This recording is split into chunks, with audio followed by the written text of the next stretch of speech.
Hello and welcome to our season finale of Under SF Community First. I'm Connor Norris. And I'm Christina Lander. Thank you so much for joining us today. We have got a great episode for you. We're going to be taking a look at the nonprofit organization Real Options for City Kids and what they do in San Francisco's Visitation Valley neighborhood.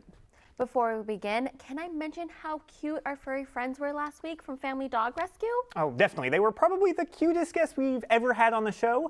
And thanks to the pooch coach, Beverly Ulbrich, Matilda and I have made, I guess you could say it's progress, perhaps. So is she like super obedient now? Is you she know, like the perfect dog ever? Obedient is a strong word. She sits on occasion. Okay. Sounds like my dog, except without the sitting, you know. But if you are still having issues, you know where to find Beverly. But enough of Connor's disappointments, because we know there's a lot of them. This week, we will all be visiting Real Options for City Kids, also known as R.O.C.K. They help at-risk youth with sports and fitness programs, outdoor adventures, and school-based support. R.O.C.K has been helping children for over 20 years and has grown to help over 500 children between the ages of 6 and 17 every single day. One of the many things that makes R.O.C.K unique is their low adult-to-child ratio. Each volunteer never handles more than 3 to 5 children, making sure that everyone gets the attention that they need. R.O.C.'s founder, Michelle Groh, started the program after discovering that many homeless adults' problems started during their childhood. Many of the children that R.O.C.K help actually live in San Francisco's public housing developments. They face challenges not only at home, but at school as well.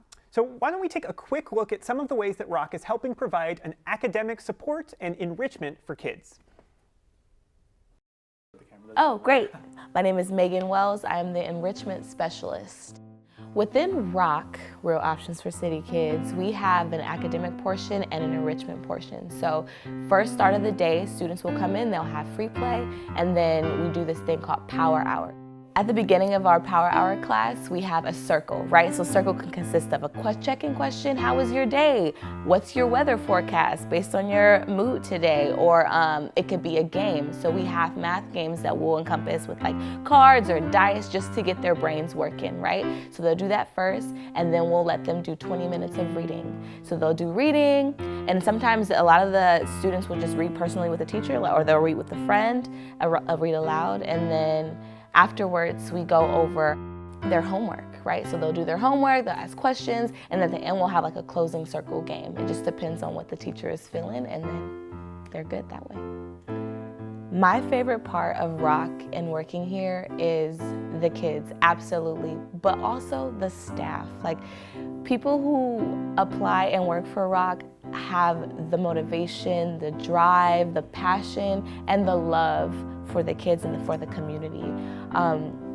Especially being someone that comes from like a low income background and being a woman of color, I know what it means to have someone look like me and teach me and also care. You know, I think with a lot of our youth, they feel like they've run out of options. And so I love coming to R.O.C.K and seeing them so excited to be in R.O.C.K and excited to experience dance. Like, a lot of them were like, I've never had an opportunity to take a dance class until I joined R.O.C.K. Like, I've never had an opportunity to be a part of a real team or to learn how to draw or really do the things that I love to do. So I love that R.O.C.K provides kids with options.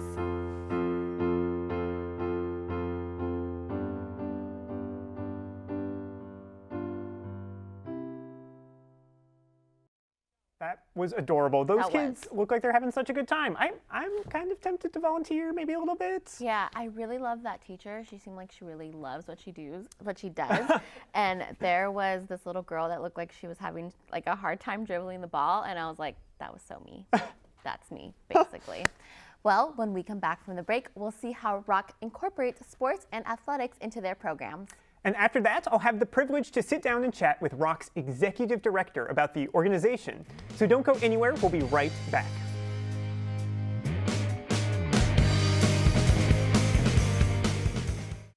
Take a look under your bed. Find stuff under there? What about jobs? No? Now try your closet.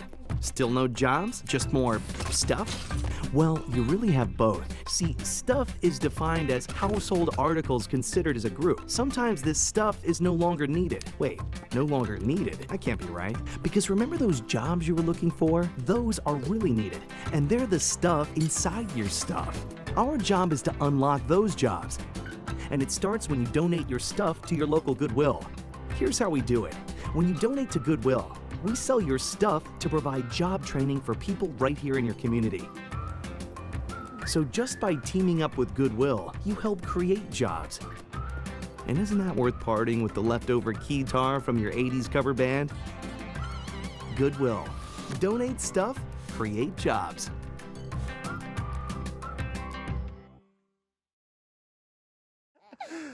Papa!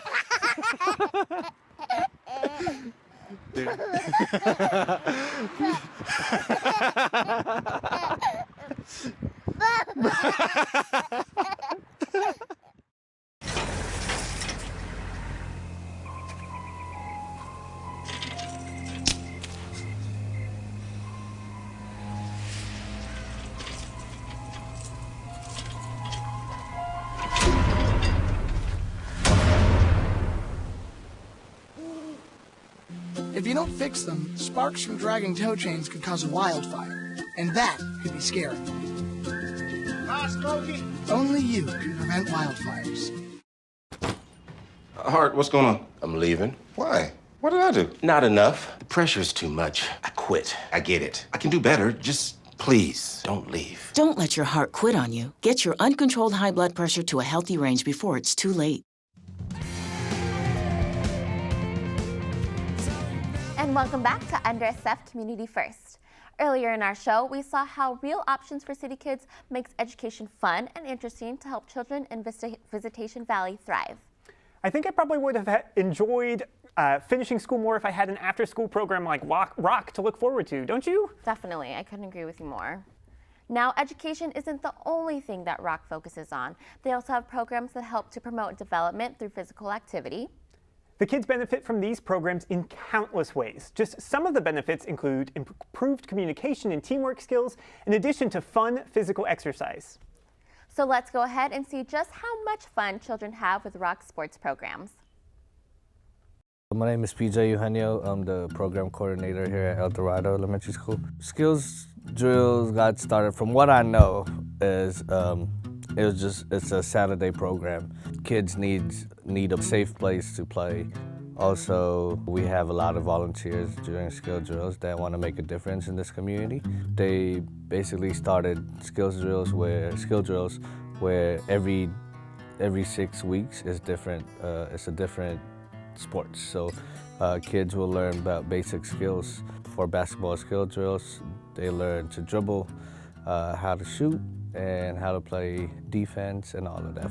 It's very important to kids that, you know, they get to play during after school. I know they have recess during in school, but you know, it's just maybe 15 minutes or so. But over here, they have about 30 minutes to play, and then they go to their enrichment, which is like, you know, fun classes. Just because it's not just my program, it's everybody else's program also. And you know, and I want everybody to have an ownership of this program. So yeah. Well, I did not think it was possible to make physical activity look fun, but after watching that, it might have changed my mind. So now that we've seen R.O.C in action, I have with me their executive director, Kurt Yagi. Thank you very much for being here. He's going to tell me a little bit about the organization. So first, you're the executive director, correct, as I just said. Can you tell me a little bit about like what your responsibilities are at R.O.C? Yeah, so as executive director, you know, at R.O.C we have a bunch of different staff. A lot of people are focused on programs and working directly with the kids. And there's got to be that person that really runs the show and brings in money, does the marketing, does these kind of things. Oh, wow, you do a lot. Makes sure the lights stay on, pays people. And so that's my job. That sounds awesome. It sounds very important. It sounds Yeah. almost crucial, I think, to being in R.O.C. So why do you think R.O.C is such like a crucial part of the community? What makes it part of such a crucial part of the community? Well, so we serve a neighborhood in San Francisco called Visitation Valley, and it's the southeast sector of San Francisco, and a lot of people just don't know that neighborhood. We have lots of challenges in that neighborhood, so it's tough to grow up as a kid. I mean, it's considered low income. A lot of our population qualifies for free or reduced lunch. There's violence there. And so our job is to provide hope. And so in a neighborhood like that, it's historically underserved. And so we're providing a lot of positive opportunities and role models for kids from the time they're kindergarten all the way through graduation from high school. That's awesome. Sounds like a great opportunity. So you talked a little bit about like Visitation Valley is a little underserved. Do you think you could talk a little bit more about that? Yeah, I think Visitation Valley is one of those forgotten neighborhoods. You talk to a lot of people in San Francisco and they'll have no idea where Visitation Valley is. Or maybe they've heard of it. Yeah, I've heard but they've of it. never been there. Yeah. And so it's a neighborhood that doesn't get a lot of recognition, which means it doesn't get a lot of resources. And so we have housing developments there. We have a big population of immigrant families, for example. We have lots of low-income families, and so resources just aren't there for them, and the kids, they just need that extra support, and so that's really the job of R.O.C.K. Well, it's awesome that R.O.C.K is there. Yeah. It's a rock for the community. It is. Is that right? I'm sorry, it had to be done. So is there like, you said you do a lot of different programs. Is there any program in particular that you think has the most lasting impact or anything like that? Yeah, I mean, we do a lot of stuff during the school day, after school, Saturdays, during the summer, and I don't like to play favorites, but personally, I do like the idea, and you know what seems to resonate with a lot of our longtime former participants is just their experience getting out of San Francisco. And so we have a summer camp that's 4 days long, overnight, up near Tahoe. It's in a town called Pollock Pines. It's called Mountain Camp. And so basically we bring about 50 kids up there in cabins. They stay overnight. There's a lake there. There's ropes course. We have a campfire. We do s'mores, of course, songs and all that kind of stuff. And so it always seems like whenever I talk to alumni, because I've been around so long, they always mention their experience with camp and how much fun they had. I mean, that sounds awesome. Do you guys take adults with you? Do you need any help? We do, and maybe? So with taking 50 kids, you need quite a bit of adults. How many adults do you guys need? Like... I mean, we usually try to get at least 20, 25 adults. We have transportation, foods provided. And it's just volunteer only, right? Volunteers. Ooh, I'm signing up. Yeah, anyone interested, they can go to rocksf.org, R-O-C-K-S-F.org. rocksf.org? Okay. That's our website. I'll You keep can that find in our mind. emails on there to check it out. Awesome. So you said there's several programs like cooking and sports and dance lessons. Is there anything that made you guys want to teach these in particular? Like, what was the inspiration that made you choose these classes in particular? Yeah, well, it was very organic. So from the very beginning, you know, the gap in the community was sports and outdoor stuff, basically active-based learning. It was missing.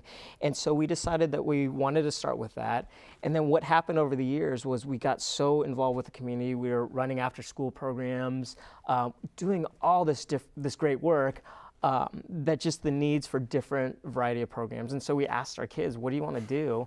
And, you know, a lot of themes always come up. Cooking always comes up. Dance always comes up. And there's always something different that comes up. And it's really driven by what the kids want. That's awesome. Is there some examples of other classes you guys have taught or don't teach anymore? Yeah, I mean, so we do a science class, which is great. You know, science is really needed these days. I do love my science. I like the science too. I mean, in the summertime we do, for high schoolers, we're doing something with, you know, entrepreneurial skills. You know, so getting financial training and different things like that, I mean, life skills. I didn't learn that in my regular high school, so I wish I had learned that. Yeah, so it's is there any like experience that has really stuck with you from a child? Yeah, well, so I've been involved for around 19 years. I started off as a volunteer, and I was doing work in our Saturday program, doing sports. And I remember one particular girl at the time. She was in elementary school. Her name's Monique. Great, you know, really attentive, always came to a program, very good athlete, which was the theme of the Saturday program. And what was, you know, there wasn't any particular moment, but just that was 19 years ago. And so I got to see her grow up. And so our former executive director at the time, he got her into Sacred Heart Cathedral Prep High School. She went on to St. Mary's University. Also a great school. Yeah, she graduated with a degree in kinesiology. She ended up working for R.O.C.K for several years. So she actually ran that Saturday program for a while, the same one that she started in. And she worked in an after-school program, went to camp and stuff like that. And so she recently left us, but to go on to more education. So she's going to school for physical therapy. That's awesome. What a great, like, full circle. It is That's full perfect. circle. Thank you so much, Kurt. That was Can I shake your hand Yeah, across I'll the reach aisle? over there. Yeah, let me Sure. just reach out of my school desk. So it's great to see that there's an organization like R.O.C.K helping give children the opportunity to thrive. Thank you so much, Kurt, for joining us in the studio. When we come back from the break, we will have a surprise in the studio, a performance. I won't tell you who or what it is. You guys are just going to have to stay tuned to find out because it's going to rock your world. Whoa, whoa, whoa. Flag in the studio. Unnecessary pun on Connor, 10-yard penalty, first down. What? What does this even mean?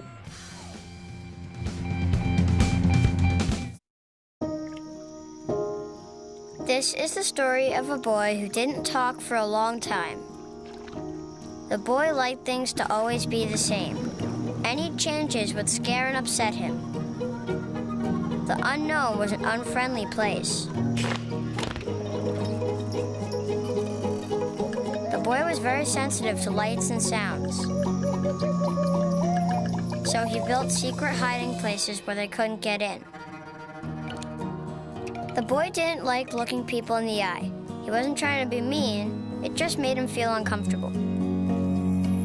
Sometimes he would flap his arms again and again. One day, I found out I have something called autism. My family got me help. Slowly, I found my voice and learned all the ways I could live with it better. Early intervention can make a lifetime of difference. Learn the signs at autismspeaks.org.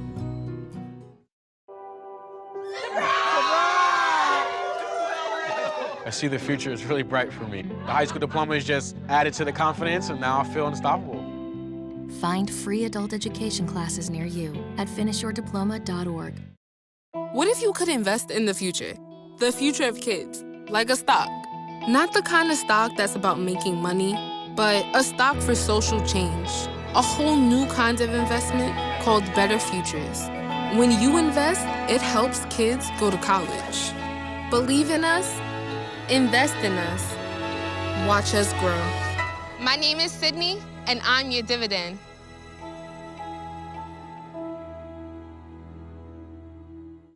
Your son wants to get a cat, but you're allergic. Maybe he could be an outdoor cat that lives in our neighbor's yard, 3 doors down. Mom! You don't have to be perfect to be a perfect parent. Teens in foster care will love you just the same. Everything starts out small. The things that hurt us, they all start from somewhere.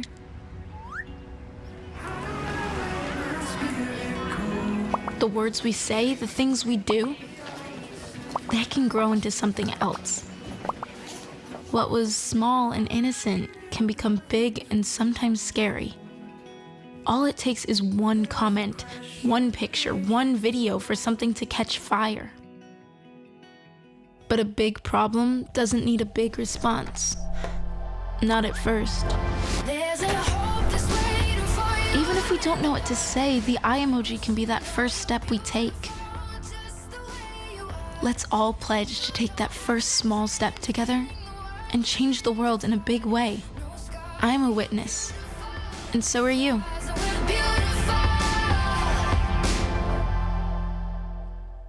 Welcome back to Under SF Community First. Our first surprise for you is a very special spoken word poem written and performed by our very own Daniel Guardado. Hope you guys enjoy.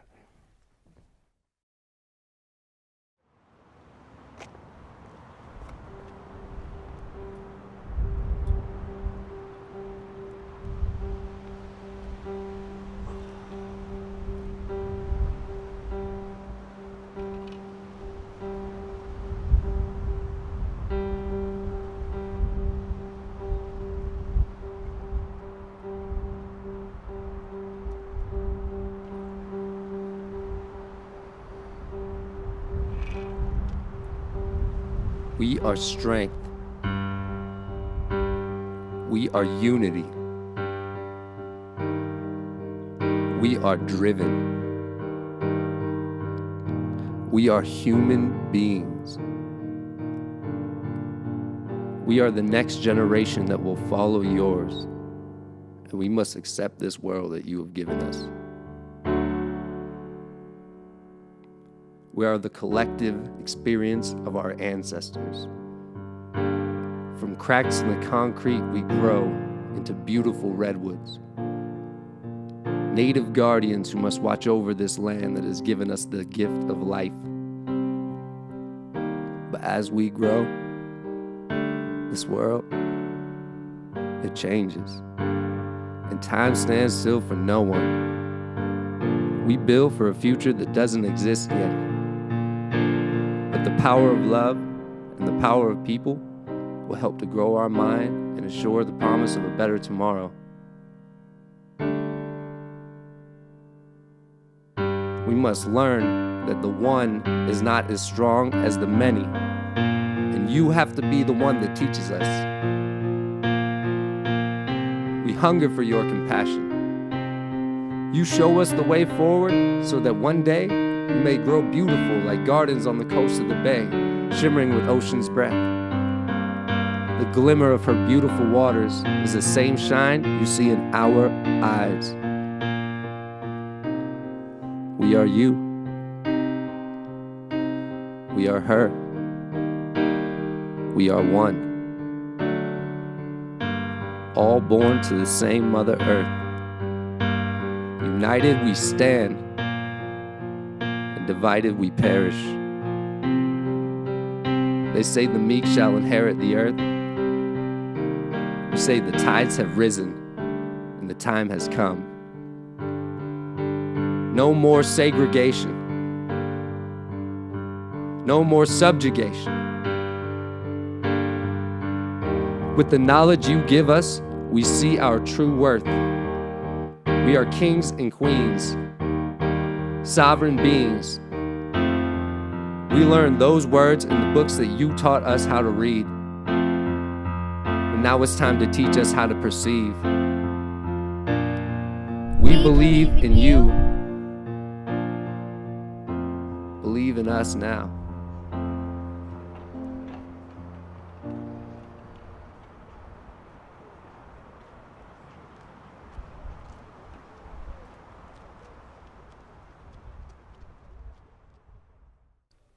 Children really are the future of our world, which leads us to our second surprise of our show. Connor and I are now joined by some very special guests. Hello, guys. So this is Avi, Kennedy, and I have King next to me. They're going to show us one of their favorite dances, right, you guys? They're going to try and teach it to us later, but we'll see how that goes. So I'm going to leave it to you guys. I think you're going to do awesome. Show me how it's done.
Very impressive. That was you guys excellent, are awesome. you guys. That was very, very good. Okay, so I think you guys want to try and teach us some of your favorite moves, right? What do you guys think? Does that sound like a good idea? Okay, King, what is your favorite move? My favorite move is when we do this. Okay, do you think you can teach me how to do that? Yeah. You want to try? All right, here, let me hold this microphone. Okay, how do I start? So you start from your hand right here. Okay. Then you hit like this, but you stop your feet. Okay. Okay. Okay, that doesn't seem too bad. I think I can do that one. Like that? Am I doing it right? Does this look right? I don't know. No? You can tell us we look bad. What do you think? If we do. Kennedy, does that look right to you? Yeah? Okay, cool. Kennedy, what is your favorite move? My favorite move is when we do this. Oh, that looks complicated, Kennedy. Okay. I know. Do you think you can show me how to do that? Yes. So Okay. we turn side. Okay, so I have one. Oh.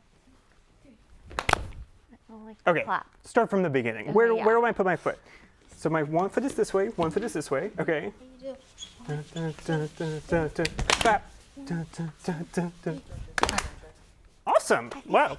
You guys are really good teachers. Okay, Avi, what is your favorite move? My favorite move is the beginning. The very beginning. Okay, can you show me how to do that? Yes. Okay, how do I start?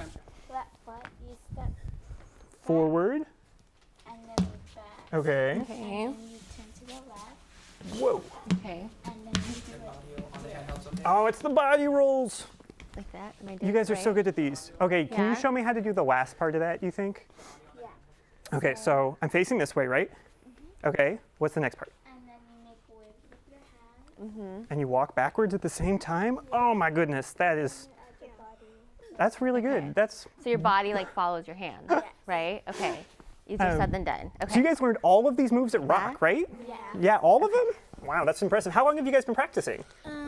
So we did it for the show at our school, but then we did it here, so almost like a year. A year of practice, really? Yes. Wow, it shows. You guys are really good at it. So can you guys tell me a little bit about R.O.C.K? Like, what's your favorite class? My favorite class is science class. Science class? I'm a big fan of the science classes. What about Kennedy? What's your favorite class? Mine's dance. Oh, dance, obviously. Avi, what about your class? Dance too. Dance? Are you guys in a dance class together? Yeah. You guys are like natural dancers. I know. Really good. Yeah, much better than Christina or I. It's okay. Let's not talk about it. So we would like to offer our huge thanks to Kurt Yagi and the wonderful students from R.O.C.K, and thank you guys again for joining us on today's episode. We would also like to thank all of the organizations we featured on this season for all of the hard work they do to make San Francisco the amazing city that it is. Why don't we take a quick look back at every organization we visited this season? In the beginning of the season, we got to meet the SF Bicycle Coalition and learn about bicycle safety. We also went on a culinary adventure with Fresh Approach and enjoyed a delicious rainbow salad. Then we explored the natural wonders of the Golden Gate National Parks Conservancy and met the hard workers at Rebuilding Together SF. We got to see the numerous programs that the Asian Pacific American Community Centers offers to people of all ages, and we went under the big top with Circus Center. I even attempted the flying trapeze. Last week, we got an adorable visit from our friends at Family Dog Rescue, and today we learned about the heroes dressed up as the staff at the Real Options for City Kids. They are just the tip of the iceberg among the numerous organizations that highlight San Francisco's community spirit. Unfortunately, that is all the time we have left for this season of Under SF. From all of us here at San Francisco State Studio One, thank you so much for tuning in. Until next season, that's a wrap on Under SF Community First. Thanks for watching, and thank you guys again so much. You guys were amazing.